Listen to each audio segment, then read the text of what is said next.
Hello again, everybody. Welcome to this next video installment of my work that I like to do. As you can see, I got this giant canvas behind me, getting ready to start this next piece.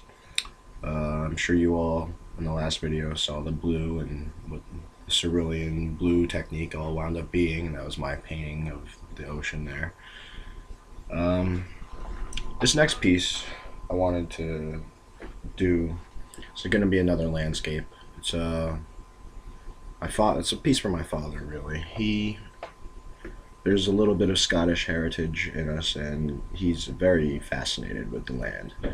He's always wanted to go there, never had his chance or anything, but at the very least, I figured for now I could bring it to him, you could say.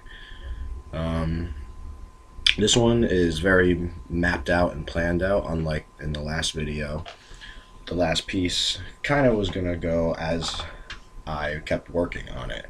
This one, I know exactly what needs to go where and the processes that are going to be taking place. So there's going to be multiple videos about this piece because obviously it is a much bigger piece to work with.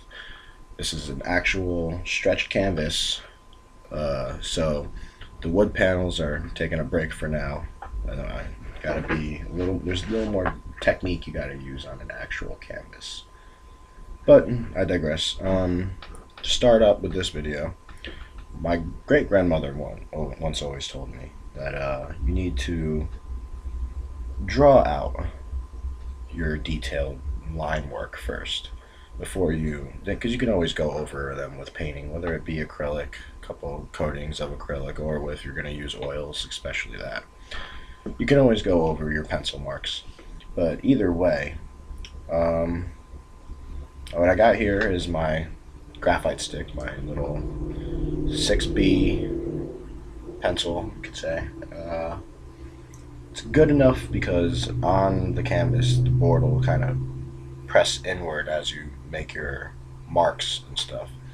So it's good that probably can't see it with it, but it's a much bigger all-around graphite piece in there.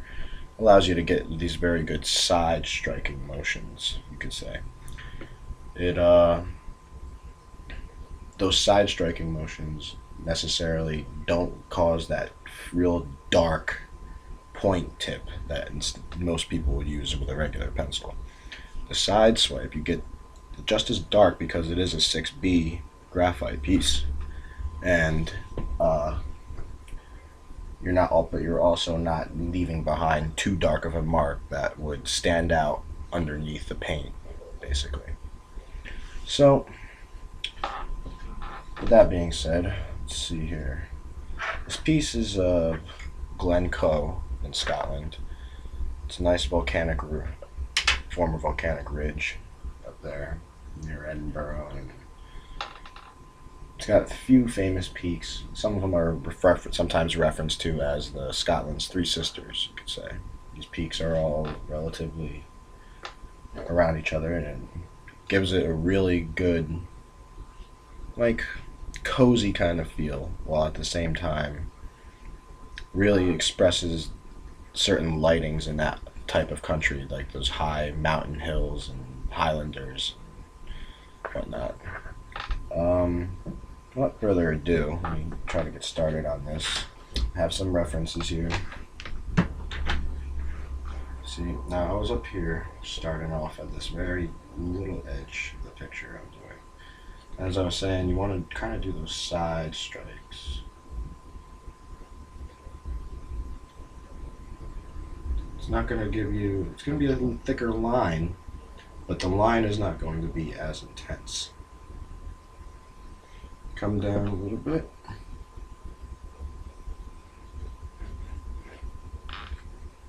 Let's see where that goes. Kind of bends upward.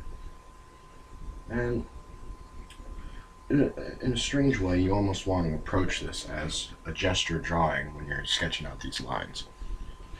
With the gesture drawings, you're not so much maintaining focus, but you gotta keep a nice moving flow of your piece.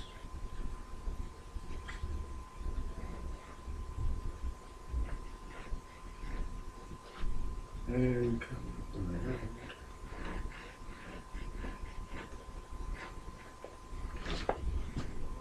It comes down. Notice how very little I will, on occasion, I can get that point there. The point really gives off these little fine lines that are a little too intense and too bold for how small that they are. With the side, I still get that nice. And the side is also good for shading purposes too. When you start getting into the more detailed aspects of the ridges and what else is taking place in the picture, you know. This would come down.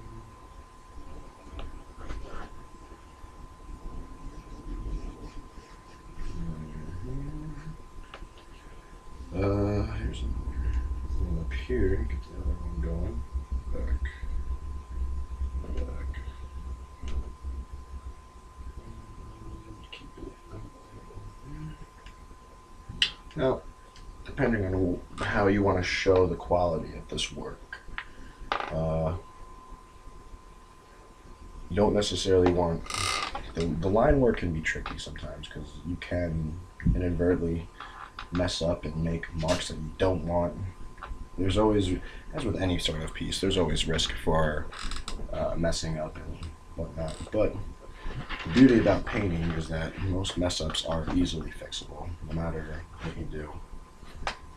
Let's see, get this one coming up. Get that other mountain going back there behind.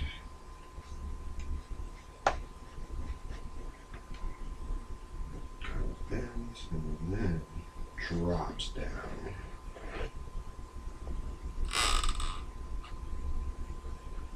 Drops down to see the curvature of things. Still comes through there. And eventually meets up through there. Now, behind that, you want to give it a sort of sense of perspective, because even behind there, there's a slight little area within the picture that you can peer through and catch another glimpse of mountain ridges. Like that. Back there. Kind of comes through and up. And then just keeps rising back. Up and over. So we get a little bit of a placement part here, where we can see how mapping out things can help out. Mountains are the biggest key, because that separates. With this piece, there's going to be very certain, there's going to be a lot of the same kinds of color, you could say, with this piece. What the mountain ridge tends to do in a piece like this, considering the research pictures and stuff that I'm actually using, is that it separates the certain color scheme I want to be able to use in the sky while also keeping things down here.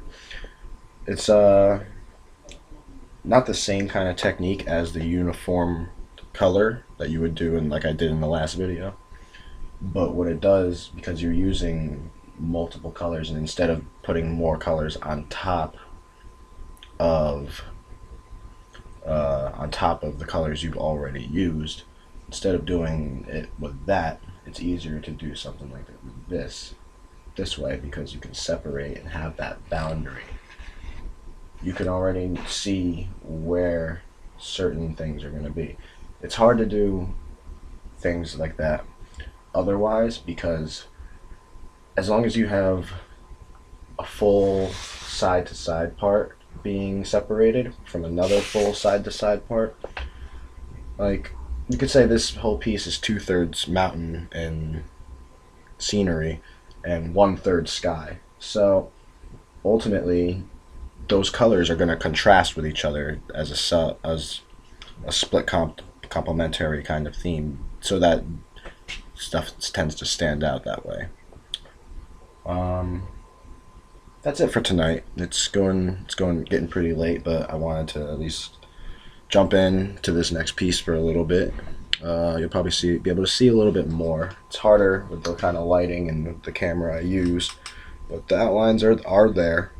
Like I said, you don't want them to be too pronounced or whatnot. So, but anyway, thanks again for tuning in. This one's going to be really exciting, and I cannot wait to do more lessons on this particular piece with it, showing you guys how it's going to keep going.